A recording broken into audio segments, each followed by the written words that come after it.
Hello guys बोला जे তোমালোক মই দৌৰি দৌৰি এখন নতুন গাঁও দেখাম। এইখন গাঁৱৰ এটা ৰহস্য আছে, ইয়াৰ পৰা ভূটানৰ পাহাৰ দেখা পায়। প্ৰথমতে আমি সত্ৰত সোমাই ললো, অলপমান সেৱা কৰি ললো। এইখন হৈছে মৌকুছি সত্ৰ, য'ত মোৰ মামাহঁতৰ ঘৰ।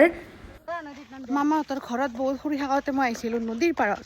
এতিয়া আমি আকৌ যাম। মোৰ বিষয়ে কিবা ভাল কথা ক'বা, মোৰ বিষয়ে অলপ। তুমি ইমান বেয়া কিয় হয়? ভাল কথা ক'বা দিছো। আমাৰ বাইদেউ বহুত ভাল।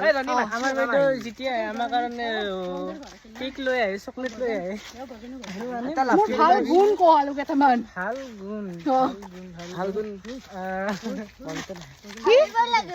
কি কি মানে কবা দিয়ে বোলে আমাক ভাল এডভাইচ দিয়া, মটিভেশ্যন দিয়া, সাকসেস হ'বৰ কাৰণে আমাক মটিভেট কৰা।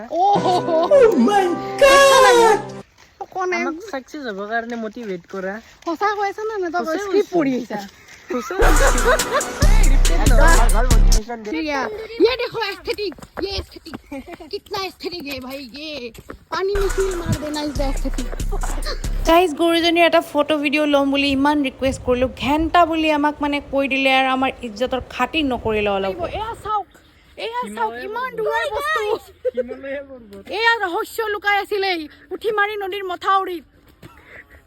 এয়া ভূটান পাহাৰ দেখা পাই ইয়াৰ পৰা। আহি ও বাবু এতে জোক চোক তো নাই? এস্থেটিক গাৰ জোককো ভয় কৰে। Aesthetic photo.